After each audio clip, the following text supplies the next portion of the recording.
Today we talk about probability, making sense of fertility odds. I'm Dr. Mark Amols, and this is Taco Bout Fertility Tuesday.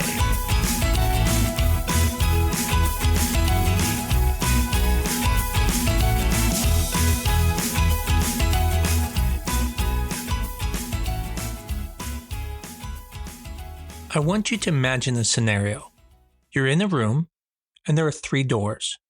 Door 1, door 2, and door 3. I'm going to let you know that there was a prize behind one of those doors. And for simplicity, you're going to pick door number 2, and I'm going to let you know that the winning door is not door number 3. This leaves you now with just the 2 doors, 1 and 2. But here's the catch. I'm going to give you an option now. You can either stay with door number 2, or you can switch doors and now go to door number 1. Now, the question isn't really what's the right answer, but the question is, does your chances go up by changing, or does it stay the same? You're going to be surprised what the answer is, but before I give you the answer, let's talk about some statistics. At the end, I'll reveal the answer to this puzzle. There are many reasons why we struggle with statistics. Sometimes it's the jargon of it. You hear a statistic that something is a higher chance and you assume it's higher, but what you may not realize is that it's a relative chance versus an absolute chance. Additionally, one of the things we struggle with is we really struggle with very large numbers and very small numbers because that's not the world we live in. Let me give you an example. If you looked at time, let's say seconds, and said I had 1 million seconds, you would only get about just short of 12 days of time. But then if I asked you, if I give you 1 billion seconds, how much longer would that be? Now take a second. Think about that. 1 million seconds is just under 12 days. So how long would 1 billion seconds be? Have you thought of your answer? Well, it's just shy of 32 years. Now, for most of you, that's going to be pretty shocking. Now, if you're a nerd like me, you're like, yeah, I knew that already. But why is it that we are so far off on our guess? Well, the reason why is because we don't live in a world like that. None of us have ever had $1 billion, let alone $1 million. So to us, it just seems like it's not that far away difference when actually it's a tremendously bigger number. Well, the same thing happens when we talk about statistics. Some of these things we don't work with. And so when we hear them, we try to compare them to things we see in our lives. Let's start with IUIs. If you were going to do artificial inseminations, also called IUIs, and let's just say you have a 20% chance of it working, then you would think if you did it 3 times, your chances would then be around 60% after doing 3 of them. Well, what's interesting is it's actually less than 50% after doing 3 of them. But how is that? Well, it's because you can't have more than 100%. Meaning, if you take 100 people and you did IUIs, you would expect 20 of the people to become pregnant. That only leaves 80 people left. You don't start again with another 100. So when those 80 people then go through IUI, again, another 20% will get pregnant, but now only 16 of the people will get pregnant, which now gets you to 64% that are not pregnant. And then if you do it again with those 64 people and you figured out who got pregnant, you would find then another 13 people would get pregnant because you can't have half of a pregnancy, which leaves you around 49 people would be pregnant and 51 would not. Now, for my math nerds, yes, it's actually 48.8%. But as I said, you can't really have a eighth of a pregnancy. So then it would be either 48 or 49. And I rounded it up to 49 because I'm a pretty optimistic person. In probability and statistics, we call this integer constraints, meaning you can't have half of a person. So that means everything has to be rounded to either 0 or 1. I see this occur a lot when we talk about blastulation. When you start with, let's say, 9 embryos that fertilize, then that means about half will make it to blastocyst. Well, you can't have 4.5 embryos, so you either are going to have 4 or 5, and both of them would be correct if you got that many. So I'll have patients come to me and they go, well, I had 9 embryos, but I only got 4 blastocysts. I didn't get 50%. And I have to explain to them, well, you did because you can't have half of an embryo. So you can only have 4 or 5, and yet that still fits the equation statistically. Another way to think of the IUI example would be if you were going to have a sub sandwich for all of the people at your party, and you said everyone can have 25%. Well, if it's a 10-foot sandwich, then the first person's going to take 2.5 foot of the sandwich. And then if someone says, well, now there's 7.5, I only get 25%. Now they only get 25% of the 7.5 foot sandwich that's left over. Maybe easier to use 50%, meaning 10, 5, 2.5, and so forth. But the point is, you can't keep taking the same amount because you're losing some of the sandwich. And the same thing when you're talking about cumulative rates, you have to remember that it doesn't start all over again.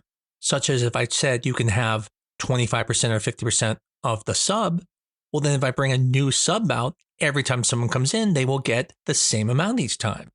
But that doesn't happen when we're talking about fertility probability. Here's another example of cumulative probability.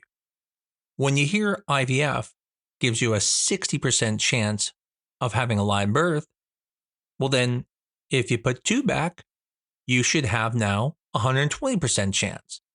Well, we go back to that principle again in statistics. You can't have over 100% chance. So that's impossible. So then that means it must be 100%, right? Because 60 plus another 60, and you can't be over 100, must be then 100. But again, that's not true. Because once you have the 60%, if you put another embryo back, it's only 60% of the 40% that is left of 100. The answer, surprisingly, is 84%. And this is actually one of the reasons why most clinics recommend putting back 1 embryo. Because there's another principle here, and that is the principle of risk. When you put 1 embryo back, your risk to that embryo is only the risk of that 1 embryo. Meaning, let's say we're talking about something like autism. Now, for simplicity's sake, I'm going to say 5%. It's not. But let's say it was a 5% chance. If you put 2 embryos back, it's not the same thing as before about cumulative probability. In this situation, it truly is 5% plus 5%. You actually now have a 10% chance of one of those babies now having autism. Now, for my math nerds out there, you are right. It's not technically 10%. It would be more like 9.75%. And this is due to the overlap in independent probabilities, but that's probably a little too much for this discussion. A simple example of this would be raincoats. If let's say you had a raincoat that had a 5% chance of letting water through if it rains, then wearing both of them might feel like double the protection. But it doesn't mean your chance of staying dry is exactly 20% because both raincoats would need to fail at the same time. So the chance of that happening is slightly less than just adding the 2 risks together. So your real chance of getting wet is closer to 9.75%, not 10%. Now, as I digress, the point of this was that even though you put back a second embryo, your chances only really increased by another 24% because you went from 60 now to 84% of having at least 1 live birth. But here's the interesting thing. Your chances of having twins the first time was purely identical twins, which occurs about in 1 in 240, which is 0.42%. Yet, if you put back 2 embryos, now your chances of twins is at least 36%. Your risk of triplets, which was well below 1% before, almost non-existent naturally, will now go up because now if you put back 2 embryos, each embryo has a possible risk of splitting at that 1 over 240, which then increases your risk of also triplets. This now gives you a 0.3 minimum chance of having triplets just by putting back the 2 embryos at a 60% chance of live birth. This means you went from a 1 in 8,100 chance of triplets occurring naturally with 1 embryo all the way to now 1 in 333. You also went from a 1 in 240 chance of having twins with 1 embryo now to a greater than 1 in 3 having twins. Now I can appreciate some people may say, hey, I want twins. I want triplets. I'm not worried about this.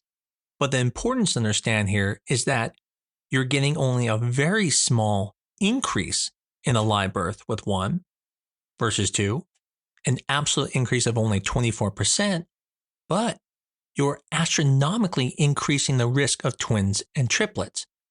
So you get a very little benefit with a lot more risk because we know twins and triplets have more risk. And this is where the statistics really matter, because when you look at it from a standpoint of risk, as you can think, you can have things like subchorionic hemorrhages, you can have ectopic with maybe 1 pregnancy, which is called heterotopic, and 1's in the uterus, that can affect the other embryo. So by putting back 2, you increase the risk by 2 as well. And so when you look at the math, what you find is that if you put back 2 single embryos cumulatively, 1 at a time, you will actually come up with 84% chance of a live birth. But if you do 1 transfer with 2 embryos and you account for the increased risk of things like twins, preterm labor, so the resulting adjusted live birth rate is 75.6%, meaning by putting 2 embryos back at the same time, you actually only get a 75.6% live birth rate versus 84% by doing 1 at a time. One of the other areas of medicine is a relative risk versus absolute risk. And when you're given statistics, this is very important to understand the difference, because a relative risk says this is what it is relative to another thing, whereas absolute is saying how many absolute percentages is different. I'm going to give you an example. Let's say I say something is 500 times worse. And you think, oh my goodness, this is horrible. It's 500 times worse. But then I tell you it only occurs 1 in a billion. Well, that is still then a very small number because it's 500 in a billion, which is very tiny. So the absolute risk is very small. Let's use that autism analogy again, but this time let's talk about men. We know that when men get older, you have a higher risk of having a child with an autism spectrum disorder. Matter of fact, fathers age 40 and older are about 28% more likely to have a child with autism compared to fathers under 30. And this risk increases approximately 2% for every additional year of paternal age over 40.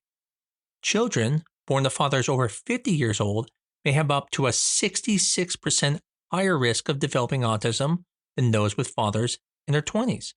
Now, these are scary numbers. When you hear above 50%, you think, wow, this gets very scary. But let's look at the absolute risk first. This is the baseline. So in the general population, the risk for autism spectrum disorders, again, is about 1 in 54 children in the US. That's a 1.85%. Now, again, these are all spectrums. This is not severity. We're talking about the whole spectrum. Now, the relative risk of fathers aged between 40 and 49 is 20% higher relative risk than the baseline. Just like if they're age 50 and above, it's 66% higher to the baseline. But when we convert the relative risk to an absolute risk, that's 1.85 times 20%, you get 2.37%. That's less than a 0.5% increase. Even if you use men over 50, it just raises it to about 3.07%. So as you see, it's not so scary anymore. You went from something that was just under 2% to something that went to 3%, yet it sounded much scarier. You can even go a little further and say, well, what's the number needed to harm? Meaning, how many individuals need to be exposed to this risk factor for one additional case to occur? And what you would find is it takes 193 pregnancies from men 40 to 49 to get just one additional child diagnosed in the autism spectrum. Even for men who are 50 years of age, it would take 82 additional pregnancies from those men to get just one additional autism case. So as you see, statistics are not always what they seem to be. As you can imagine, there are many, many other things I can go over, such as the chances of getting pregnant based off different ages, how it affects it. But I don't want this podcast to get too long, so we're going to stop here. But what I want you to see is that when you're looking at statistics, you always have to ask these questions. Is this an absolute risk? What's the number needed to occur? And is this an independent percentage or is it a cumulative percentage? So context is very important. Additionally, it's important to know what the baseline risk is for something. Something can be 1,000 times more common, but in reality, if it's a very low risk, it's a very low risk still. And in the same token, keep in mind that we aren't used to a lot of these high, big numbers and low numbers. And so you have to keep that in context that it doesn't seem right, but statistics are a little bit different. It's like I always tell someone, you can flip a quarter 5 times in a row and get 5 heads. And yet that quarter is normal. There's nothing wrong with that quarter. The sample size is just too small. You have to flip that quarter 1,000 times until you start seeing a 50% chance of heads and tails. And that's assuming there's not another variable affecting it. Maybe the person flipping it isn't doing it the same way every time, and that could change it. So when you look at statistics, you have to look at everything. So that takes us then back to the Monty Hall puzzle. So we talked about there's door number 1 and there's door number 2. And I gave you a chance to switch the doors. I said to you, would your chances go up or would it stay the same? Now I said you'd be shocked, and you may be, because if you change the door, you would actually increase your chances by 16%. Now I know you're thinking, but wait, it's only 1 or 2. Wouldn't it be 50%? But the problem is in this example, they're not independent events.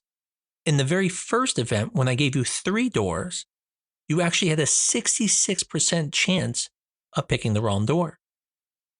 But when I told you it wasn't one of the other doors, at that point it seems 50-50, but it's not. Because remember, you had a 66% chance of picking the wrong door, which means the actual door is more likely to be the other door because you probably picked the wrong door. They're not independent of each other. And that's the thing about cumulative chances and looking at statistics and probability. It's not always just the numbers, but you have to look at the setup.